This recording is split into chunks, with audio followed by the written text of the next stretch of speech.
Hey everybody, Lance with Treeline Products. We're going to install some multi-mounts today, so I thought we'd do a quick video and kind of show you how they work and answer some questions that we get.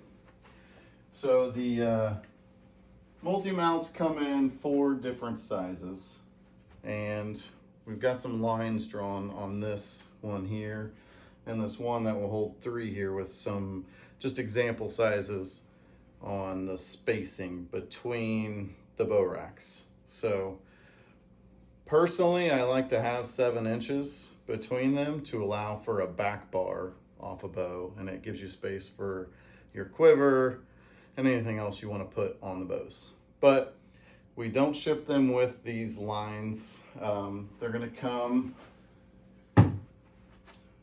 like this. So you'll just get the board and you can determine how far apart you want to put them. I mean, you could put them right next to each other if you wanted to, and get our stabilizer hangers, hanger stabilizers off the side. They are made to be butted up against each other, so you need something longer than 43 inches is the longest one that we ship. So if you need something longer than that, you could order 2 sets and butt them up against each other. It'll look pretty clean. They're made to do that. But really they're here to add some spacing away from the wall and let you hit studs. Because when you've got a single bow rack and you want to put them 6 inches, 7 inches apart, you can hit a stud with one, but in 6 inches, you're not going to have a stud to hit. So, and we definitely recommend hanging your bow from a stud. So that's really what the multi-mounts are here to do. They let you hit a stud, and we like to hide the screws behind where we're going to put the bow racks. So just, put them in a corner down low. The bow racks will be in the middle. Along with the pack racks. If you want to use these for the pack racks, they work for that as well. So now we're going to get into installing, and we'll cut to that and show you how they go on the wall. All right, so we're going to go ahead and install this lower multi-mount. This one is quite a bit bigger than the ones I showed previously, just because this is going in my space, so I was able to create an 8-foot version. I don't have to ship it. So we will ship these screws with them. I know it's probably hard to see, but it's a T10, so it's got a really small head, and they're a trim screw. And this just allows you to drill a pilot hole in the board, and the head will bury itself. So you don't have to worry about head being exposed with mounting a bow rack up against it and keeping it off the back of the multi-mount. So we'll go ahead and get this one started. So I've already drilled the pilot hole, and I'm just gonna go ahead and sink this one in.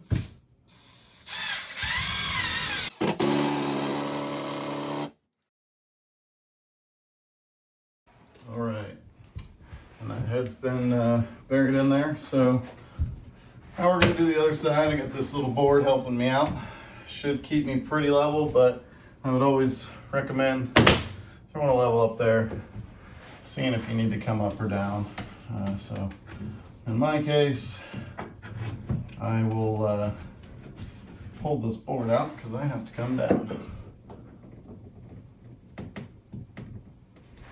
All right, and then we're gonna secure it with more than the 2 screws here, but this will get us started.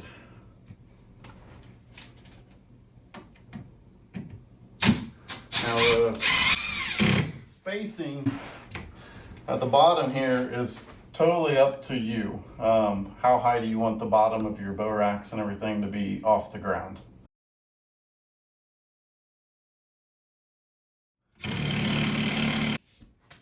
Okay.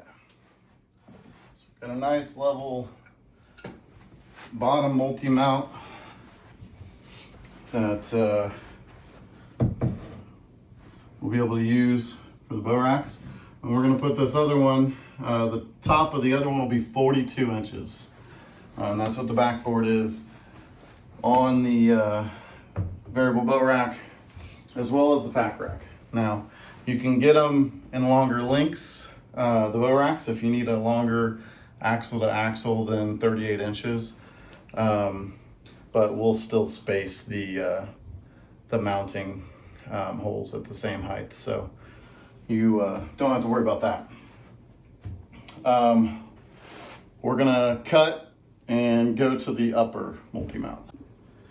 All right, so we've got the lower multi-mount in, and we've went through and hit each stud multiple times just to make sure we got a good solid foundation for the bow racks. We went ahead and started the upper multi-mount, and an important measurement to keep in mind is that 42 inches is from the bottom board to the bottom of the bottom board to the top of the top board. And that'll make sure the bow racks and the pack racks are flush at the top and the bottom. So next, we're gonna go through and finish hitting these studs on this top board.